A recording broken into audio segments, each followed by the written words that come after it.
देखिए, जैसी अभी सिचुएशन बन रही है, न्यूक्लियर वॉर की पॉसिबिलिटी को कभी रोका नहीं जा सकता या कभी डिनाई नहीं किया जा सकता। वैसे तो जो एक न्यूक्लियर अटैक हुआ था हिस्ट्री के अंदर, वो हुआ था जापान के ऊपर 1945 में। इस टाइम पे वर्ल्ड के अंदर शायद 11 ऐसी कंट्री हैं जिनके पास न्यूक्लियर वेपन्स हैं या 9 होंगी। लेकिन न्यूक्लियर वॉर की जो एक प्रोबेबिलिटी है, मुझे लगता है कि आज काफ़ी हद तक बढ़ चुकी है। जो पहले इसकी प्रोबेबिलिटी थी वो थी 1962 के आसपास, जब रशिया और यूएस का, यानी कि यूएसएसआर और यूएस का एक कन्फ्रंटेशन चल रहा था क्यूबा मिसाइल केस के अंदर। उस टाइम दोनों कंट्रीज ने अपने न्यूक्लियर मिसाइल्स को एक्टिवेट कर दिया था और उस टाइम पे आपस में बातचीत करके ये सोल्यूशन या इस बात का सोल्यूशन हो गया, न्यूक्लियर अटैक नहीं हुआ और दोनों कंट्रीज ने एग्री कर लिया क्यूबा से मिसाइल हटाने का। यानी कि जो रशियन मिसाइल्स क्यूबा में लगी थी उन्होंने एग्री कर लिया हटाने का। लेकिन इस टाइम पे जो रशियन प्रेसिडेंट है उन्होंने फिर ये कहा अपनी फोर्सेस को कि वो न्यूक्लियर जो वार हेड्स है उनको एक्टिवेट कर दें। और एक ये बड़ी सीरियस सिचुएशन है कि रशिया ने ऐसा क्यों किया, क्योंकि जहाँ तक यूएस और नाटो की बात करें, उनका एक ऑफेंसिव एटीट्यूड होता जा रहा है, जबकि वो कुछ नहीं कर पाए इस वॉर के अंदर।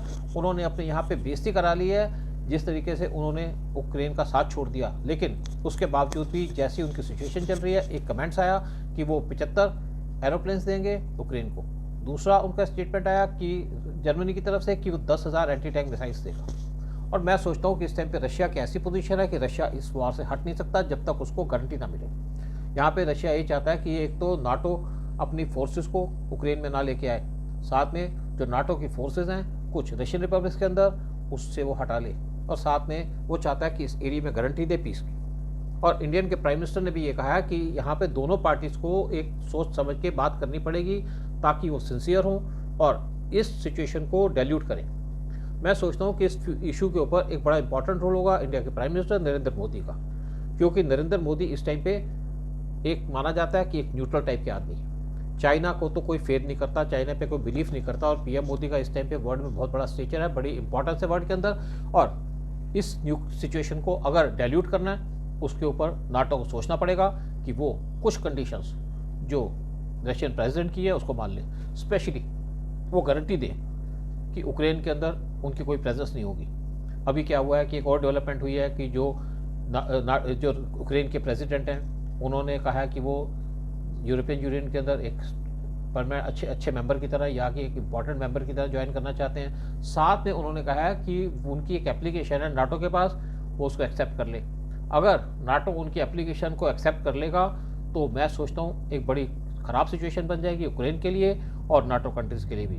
और मैं सोचता हूँ कि इसके लिए यूएस को बहुत बड़ा हैवी प्राइस देना पड़ेगा, पूरे वर्ल्ड को प्राइस देना पड़ेगा। अगर यूएस के प्रेसिडेंट वो सिंसियर हैं कि वर्ल्ड वार ना हो, तो उनको चाहिए कि एक तो यूक्रेन की जो मेंबरशिप है उसको रिजेक्ट कर दें और वर्ल्ड को एश्योरेंस दें कि यूक्रेन को नाटो के अंदर नहीं लाया जाएगा। अगर यूक्रेन को नाटो के अंदर लाने की बात की जाएगी तो रशिया के पास कोई चॉइस नहीं रहेगी। रशिया हेजिटेट नहीं करेगा इसके ऊपर, यूक्रेन के ऊपर अटैक करने की। साथ में अगर नाटो की फोर्सेज आएंगी तो उन पर भी अटैक हो सकता है और नाटो की इन्वॉल्वमेंट से सिर्फ सिचुएशन खराब होगी, बिगड़ेगी। लेकिन यही उम्मीद करते हैं कि ऐसा काम नहीं हो और यहाँ पे न्यूक्लियर वार ना हो, क्योंकि न्यूक्लियर वार बड़ा खतरनाक हो सकता है, बड़ा सीरियस कॉन्सिक्वेंसेस हो सकते हैं वर्ल्ड के लिए। जय हिंद, जय भारत।